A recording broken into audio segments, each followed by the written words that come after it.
الرحمن الرحيم الحمد لله رب العالمين والصلاة والسلام على أشرف الأنبياء والمرسلين وعلى آله وصحبه أجمعين رب اشرح لي صدري ويسر لي أمري واحلل عقدة من لساني يفقه قولي. Assalamualaikum warahmatullahi taala wabarakatuh. Ini kita sambung pelajaran kita. Kita tengok di dalam buku teks unit 7 iaitu ketumpatan. Muka surat 95,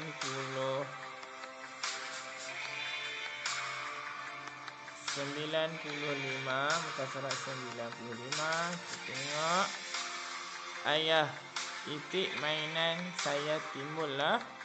Mengapa itik mainan Cina tidak tenggelam? Timbul dan tenggelam. Kita tengok tajuk timbul dan tenggelam. Objek atau bahan di sekeliling kita adalah boleh timbul di permukaan air dan ada yang boleh tenggelam di dasar air. Objek, apakah objek yang boleh timbul dan tenggelam? Mari kita lontarkan batu ke dalam air. Batu itu tenggelam. Batu adalah tenggelam. Kita tengok pula ranting. Ranting ini pula timbul. Jadi batu tenggelam, ranting timbul. Seterusnya kita tengok mengkaji objek timbul dan tenggelam. Alat dan bahan: akuarium kecil, sabun, duit siling, gabus, bola pimpong, guli dan span. Isikan air ke dalam akuarium. Masukkan objek yang diuji ke dalam akuarium. Perhatikan sama ada objek itu timbul atau tenggelam. Rekod pemerhatian kamu seperti jadual. Berdasarkan aktiviti di atas, apakah objek yang timbul? Apakah objek yang tenggelam? Kamu boleh buat aktiviti ini di rumah menggunakan besen ataupun lain-lain bekas. Kita tengok duit siling. Kalau kita masukkan duit siling di dalam air, adakah ia tenggelam ataupun timbul? Ya, duit siling mestilah tenggelam. Bola pimpong, duit siling tenggelam, bola pimpong timbul. Guli tenggelam, sabun tenggelam, gabus timbul, span timbul. Jadi kamu boleh cuba, adakah jawapan ini betul? Kamu boleh cuba sendiri di rumah.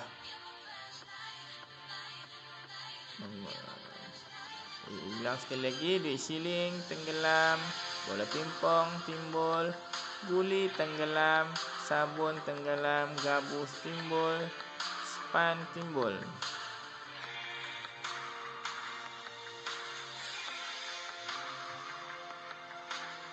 Mengapa objek boleh timbul dan tenggelam? Ketumpatan. Kita tengok muka surat 98. Ketumpatan. Timbul atau tenggelam sesuatu objek adalah berhubung kait dengan ketumpatan objek tersebut terhadap ketumpatan air. Perhatikan situasi di bawah. Span mempunyai banyak rongga udara. Banyak rongga udara yang boleh dimasuki oleh udara.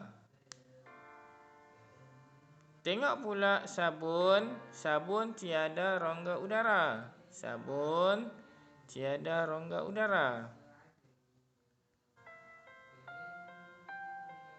Bila dimasukkan ke dalam air,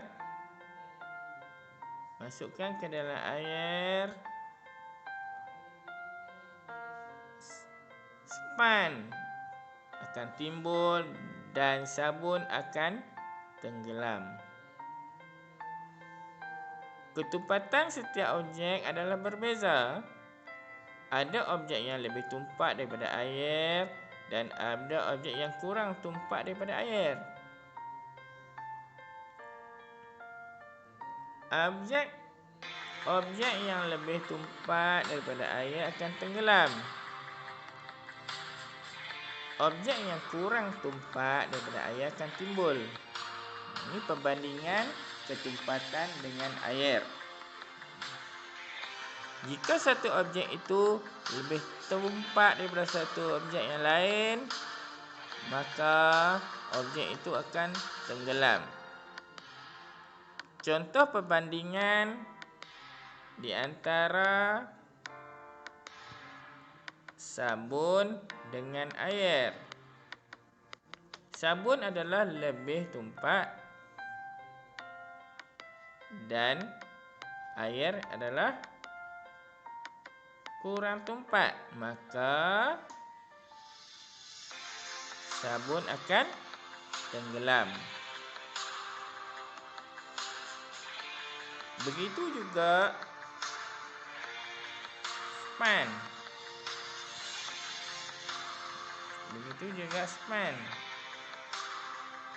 Dengan air, span kurang tumpat, air lebih tumpat, maka span akan timbul kerana span kurang tumpat berbanding air.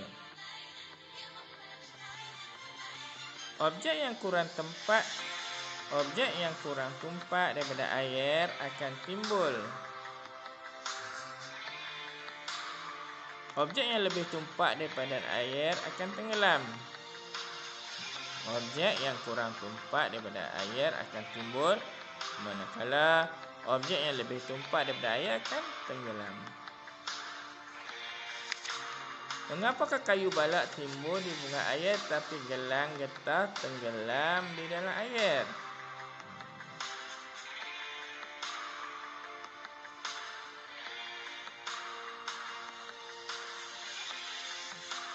Kerana kayu kurang tumpat daripada air. Kayu adalah kurang tumpat berbanding dengan air.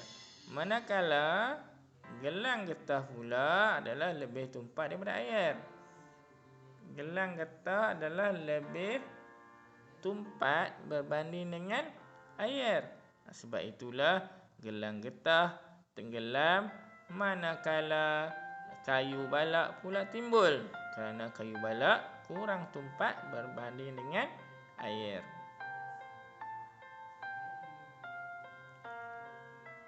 Air menjadi lebih tumpat.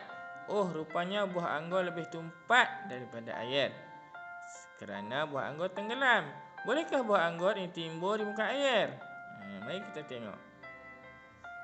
Ini boleh cuba di rumah. Buah anggur boleh timbul jika air menjadi lebih tumpat. Bagaimanakah caranya?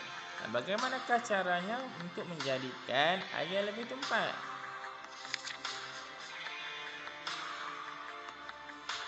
Ambil garam, dilarutkan dalam air akan menjadi lebih tumpat. Oleh itu, buah anggur yang asalnya tenggelam boleh ditimbulkan.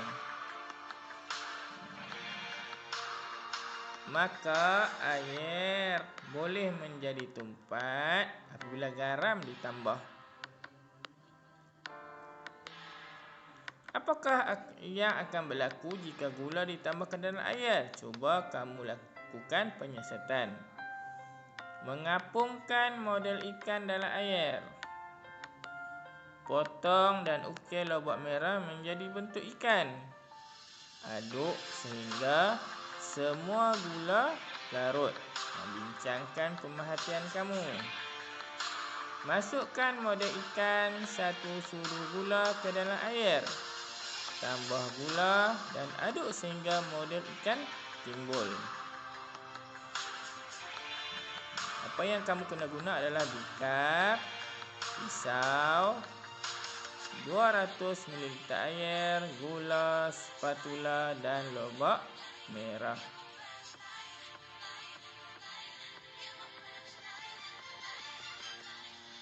Seterusnya kita tengok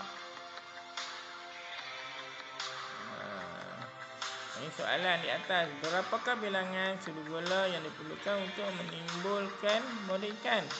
Mengapakah model ikan boleh timbul setelah gula ditambah ke dalam air? Kenapa?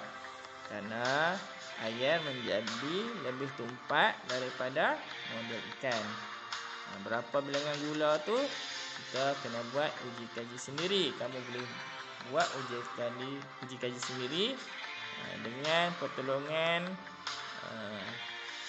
orang-orang dewasa lah, sama ada ayah, ibu ataupun abang ataupun kakak.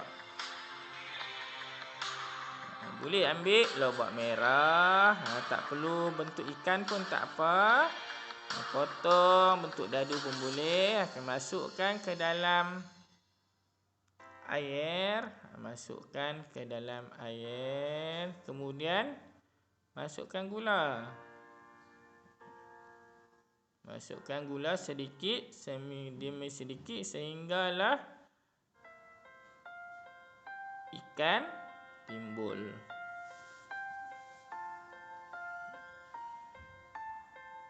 Seterusnya kita tengok ketumpatan cecair antibakteria, botol plastik, bika, corong turas, 100 ml air berwarna, 100 ml minyak masak dan 100 ml gliserin. Langkah-langkah masukkan air berwarna ke dalam botol menggunakan corong turas dan diikuti dengan minyak masak. Tutup botol dengan ketat dan goncangkan. Biarkan beberapa ketika, perhatikan perubahan yang berlaku. Masukkan gliserin secara perlahan ke dalam botol dan perhatikan perubahannya. Catatkan pemerhatian kamu dan bincangkan.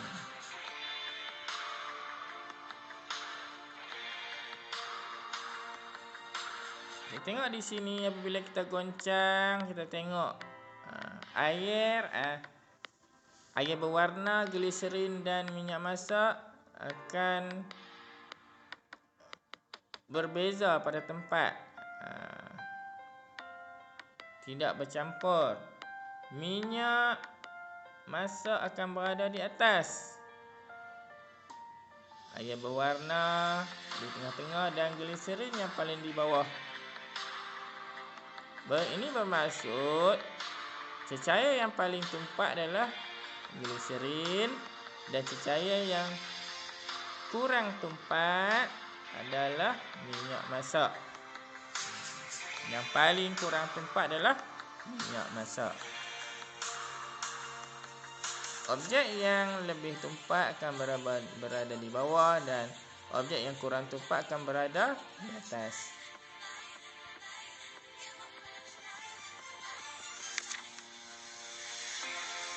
Kita tengok aplikasi ketumpatan dalam kehidupan. Kapal dan saur diperbuat daripada besi. Kapal timbul di muka air tetapi saur tenggelam di dalam air.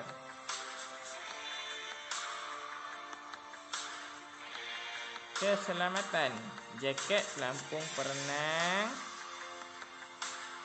dan juga penternakan, sangkar ternakan ikan. Bagaimanakah ketumpatan diaplikasikan dalam situasi di atas? Benda yang tenggelam bermaksud benda itu lebih tumpat berbanding dengan air. Manakala benda yang timbul di atas muka air bermaksud benda itu adalah kurang tumpat berbanding dengan air.